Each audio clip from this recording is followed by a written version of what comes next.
Stethoscope सिर्फ दिखावे के लिए नहीं होते हैं, वो लब-डब आवाजें हमें आपके दिल के बारे में बहुत कुछ बताती हैं। जब भी कोई डॉक्टर या नर्स आपके सीने पर स्टेथोस्कोप रखता है, तो वो सिर्फ एक रूटीन चेकअप नहीं कर रहा होता, बल्कि आपके दिल की सेहत की गहराई से जांच कर रहा होता है। दिल की धड़कनें, उनकी आवाजें और उनका पैटर्न, ये सब मिलकर आपके हार्ट के बारे में कई राज खोलते हैं। जब आप स्टेथोस्कोप से दिल को सुनते हैं, तो आपको दो मेन साउंड सुनाई देंगी, S1 और S2। ये दोनों साउंड्स हर हार्ट बीट के साथ आती हैं और इन्हें सुनना हर डॉक्टर के लिए एक बेसिक स्किल है। पर इनका असल में क्या मतलब होता है? चलो इसे आसानी से समझते हैं। दिल के हर बीट में ये साउंड्स एक खास सीक्वेंस में आती है और हर साउंड का अपना एक महत्व है। सबसे पहले S1 लब साउंड है। S1 को हम लब कहते हैं और ये साउंड दिल के कॉन्ट्रैक्शन की शुरुआत में आती है।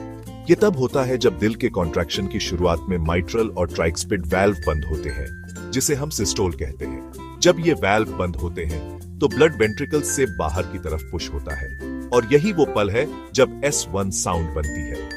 S1 आपको दिल के एपेक्स, मतलब सबसे नीचे के सिरे पर सबसे अच्छी सुनाई देगी। अगर आप स्टेथोस्कोप को दिल के निचले हिस्से पर रखें, तो S1 की आवाज सबसे क्लियर सुनाई देती है।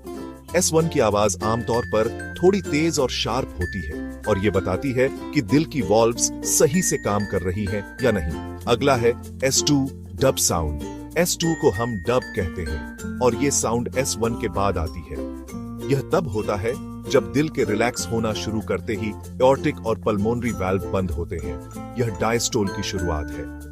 S2 साउंड तब बनती है जब ब्लड वेंट्रिकल से बाहर निकल चुका होता है और दिल रिलैक्स करता है। S2 दिल के बेस, मतलब ऊपर की तरफ सबसे तेज सुनाई देती है। अगर आप स्टेथोस्कोप को दिल के ऊपरी हिस्से पर रखें, तो S2 की आवाज सबसे ज्यादा प्रोमिनेंट होती है। S2 की आवाज थोड़ी हल्की और शॉर्ट होती है, लेकिन इसका पैटर्न बहुत इंपॉर्टेंट है। ये सब क्यों जरूरी है? S1 और S2 को ध्यान से सुनने से हमें पता चलता है कि दिल की धड़कन स्ट्रांग और रेगुलर है या कहीं कुछ प्रॉब्लम तो नहीं है। अगर इन साउंड्स में कोई बदलाव आता है, तो वो किसी बीमारी या हार्ट कंडीशन का संकेत हो सकता है। फॉर एग्जाम्पल, एक सॉफ्ट S1 का मतलब माइट्रल स्टेनोसिस हो सकता है, यानी माइट्रल वाल्व ठीक से नहीं खुल रहा है। एक लाउड S2 हाइपरटेंशन का सिग्नल दे सकती है, यानी ब्लड प्रेशर बहुत ज्यादा है और हार्ट को ज्यादा मेहनत करनी पड़ रही है। और एक split S2 right bundle branch block या पल्मोनरी हाइपरटेंशन की तरफ इशारा कर सकती है। स्प्लिट S2 का मतलब है कि S2 की आवाज दो हिस्सों में बंट गई है, जो खासकर सांस लेने के दौरान सुनाई देती है। तो अगली बार जब आप अपना